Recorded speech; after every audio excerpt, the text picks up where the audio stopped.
Hey everybody, it's the Board Game Blogger. Today I'm here to review Showmanager. This is a really neat set collection game put out by Queen Games. Rules are pretty simple, and I'd say it's almost even a gateway game. I played this with a lot of my coworkers at lunch, and they all love it. People who've never been gamers, but even play with people who are gamers, they love it too. It's a very quick game. Plays in about an hour, go a little more if you get the full 6 players. If you're at like 2 or 3, you can do it in maybe 35 minutes, 40 minutes. So that's sort of the time frame for it. Components are great. It's a great Queen production, like most Queen productions. Very high quality components. Rules are pretty simple. There's not a whole lot of depth in the game. And the theme is sort of you're producing and putting on various plays with an assorted cast of actors. Now, my understanding is this is a re-theme of Atlantic Star, so the game could be themed in a lot of things. The mechanics aren't necessarily unique to it, but the mechanics are good. It works well, and there's a lot of tension in the game, which is really fun. Like a lot of Queen games, there's sort of the base game, and they throw on a couple of variants. You can play just the base game, and it's great, or you can add on the variants and. They add a little something, but the game's good just out of the box without the variants. But the variants are worth playing. It's a great game. If you're looking for a new sort of gateway game, I think a lot of people will find the actress theme appealing for sort of the gateway crowd. But there is sort of enough depth and subtlety to the game to make it worth playing for actual gamers. Let's take a look at how it plays. Okay, so here's the board on setup. We've got 5 different cities in which various plays can be produced. Now there's 4 potential plays that will be produced. So every single game, one of these cities will not have a play in it. Got the bank over here. We've got sort of the list of the 4 different plays and the actors that you need to supply for the play. And here up top we have the 4 actors who are available for hire. Now, at the beginning of your turn, you can choose to borrow money off an existing play you've already started. Obviously, at the beginning of the game, that's not going to be a possibility. However, what you will then do is you then have the opportunity to clear the board here if, for example, you don't have any actors that you really desire up there you want to hire, or you want to block one of your opponents from getting an actor. So that's sort of where a lot of this player interaction comes in. You're seeing what cards people are taking, you know what sets they're going for, and then you want to clear that. Now, as we see here, there's 4 different plays that you're going to produce throughout the game. You're going to produce Moonlight, you're going to produce Lipstick, Queenie, and Rats. Now here on the board, on both sides of the board, is sort of a reminder of how many cards you can hold in your hand when you produce any given play. So as we notice here, Rats, you can only actually have 5 cards in your hand when you produce Rats. So if you have 6 cards, you can no longer put on the play of Rats. Now there is no discard of cards. Once the card comes in your hand, you have to either use it for a play or it just clogs up your hand. There's no way to discard actors from your cast. And so on my turn, I might choose to see this actress. She's quite good. Now there's sort of 2 kinds of actors and actresses. You've got these amateurs who can play in any role. That's what this X is. They can play in any role, but they're only worth 1 point. Whereas all the other actors and actresses, they have a value of 9 combined for their total role. So this woman here, she can play in 3 different roles, each worth 3, depending on which one she plays in. Here, this woman, she's only really suited for this role, the D role in Lipstick, is Granny Baker, but that's a 9 value. So it's quite powerful. And then we have this woman here. She can do the Granny Baker role as well, but she's only got 5 points there. But alternatively, she can do the F role in Moonlight, which is Darling. So it's sort of color coordinated, you can quickly tell, but if you are colorblind, they do have, the names of the plays and the roles written out. So you can still easily play this game even if you are in fact colorblind, which is always a bonus. So what I would do on my turn is, for instance, I want this woman who can do the D roll in Lipstick. It's a very powerful roll for 9. I'll spend 1,000 and hire her. She now goes into my hand. Alternatively, I could have, instead of hiring an actor, I could have staged a play. Obviously, I don't have any cards in my hand at this time, so I cannot stage a play.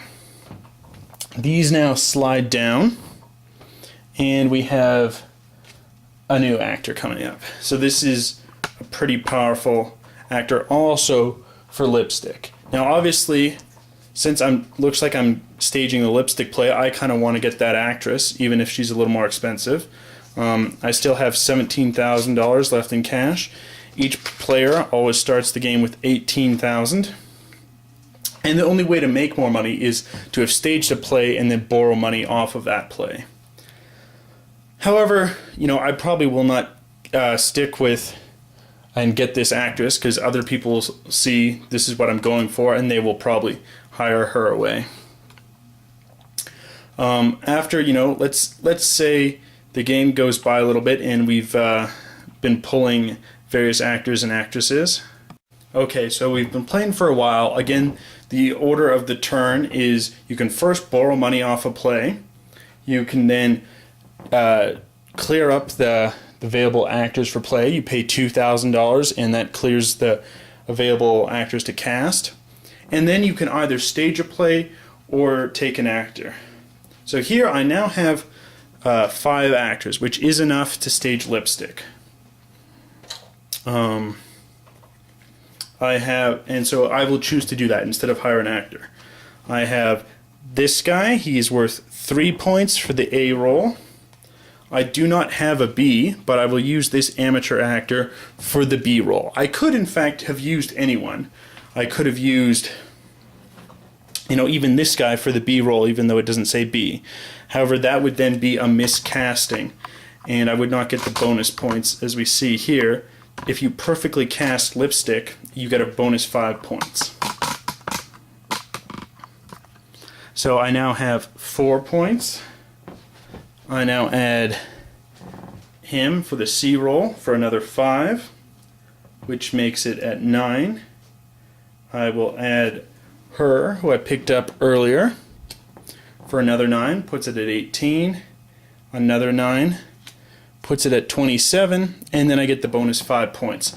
So I'm going to get a total of 32 points.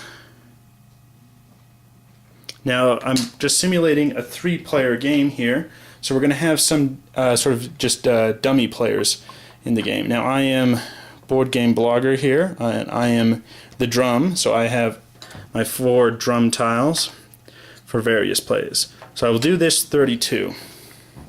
Now I can pick which potential city to stage this play at.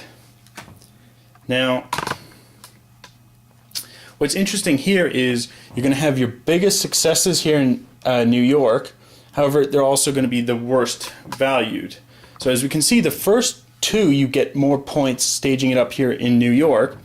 If you're the 3rd level play, they're all worth 10, but then you have more point value here in Stockholm if you're the 4th rated play.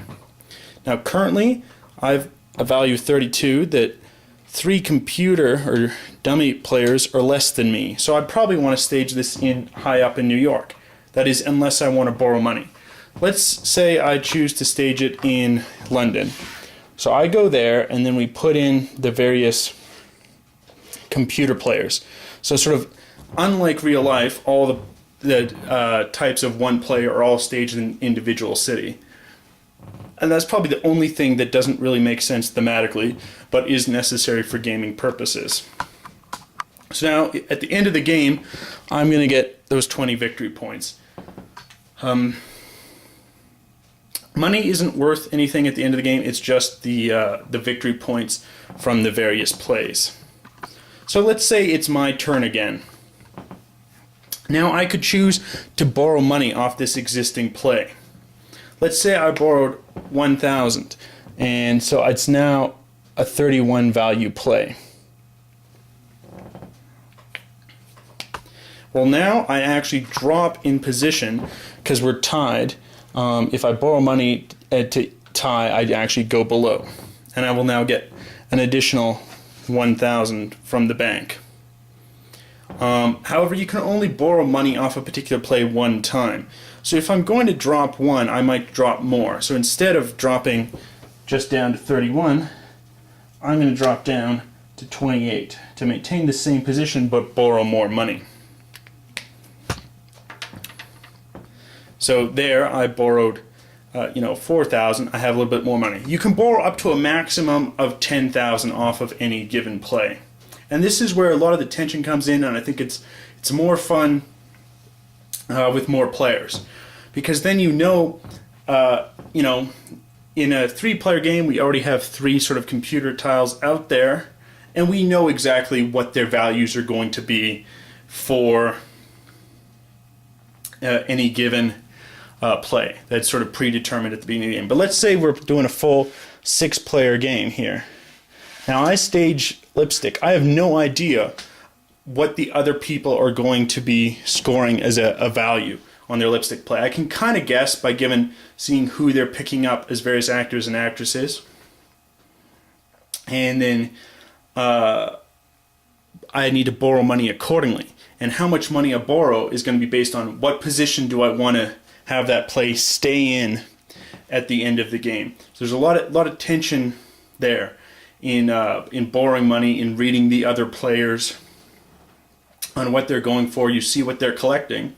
And conversely, let's say I want to quickly stage a bad play. Let's say I didn't actually have a 32 value lipstick, but I only had like a 20 value. And I'm watching what other people are collecting. Well, then I might want to deliberately stage this here in Stockholm. So when somebody else surpasses me, let's say, I had just a 23 value. I was the violin instead of the drum. And I know people are going to surpass me. Well, then when someone puts down a 31 here and I'm surpassed, they're only scoring 14 victory points. Whereas if I'd waited and I'd let them stage it in New York, they are getting 22 victory points for being the top one. So there's a lot of reading the other player, deliberately staging weak plays, in Stockholm or Berlin quickly to blunt your opponents running up a lot of victory points in New York or London. It's a great game. There's lots of tension there. And this is sort of the basic game. I mentioned there's also sort of an alternate variant where we have, see these characters, and we have blue for the male, red for the female, and you're trying to match up various sort of star couples.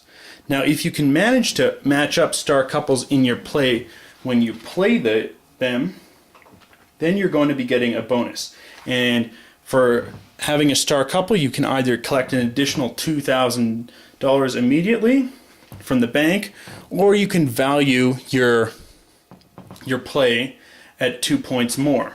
However, let's say we had this mismatched, and we had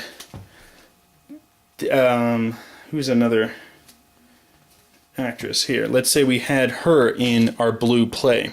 Now the issue is we've got a love triangle going on, and because of that, it's going to cause chaos to the production, and we're actually going to lose points. And so for each heart symbol there, we're going to lose a value production, so our play would be worth 3 less. Now you can also have these sort of friend cards, which have this sort of flower symbol, and they can kind of, be a shoulder to cry on and take care of one of the lonely hearts. So, if we had her, she could take care as being just a good friend and to this person, and then we can still score the bonus, and we don't have the malice of having a love triangle going on. And sort of this variant, otherwise in the main game you're not actually looking at these heart symbols or a flower symbol, and that doesn't really factor into the game. But in the variant, it adds this sort of unique flavor. The game's great without it. Having the variant just sort of adds a little more tension and carefulness when you're selecting various roles and casting your actors. Having the hand limit also means you can't just suddenly store up and store up and store up actors, but you got to be very careful and deliberate in the choices you pick. I think it's a great game. It's a great gateway game. I think anyone can kind of like this game. It's just a fun, quick game. Plays in about an hour. A little more if you got 5 or 6 people. A little less if you got 2 or 3. But averages out to be an hour. And it's just a fun, neat game that I'd highly recommend. I think it's the best gateway game out there. And it has enough depth, enough player interaction, and enough strategic tactical plays to really make this game exciting.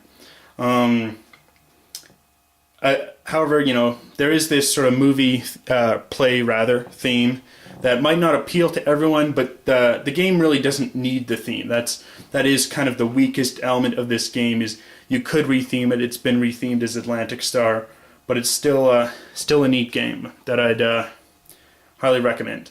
Till next time.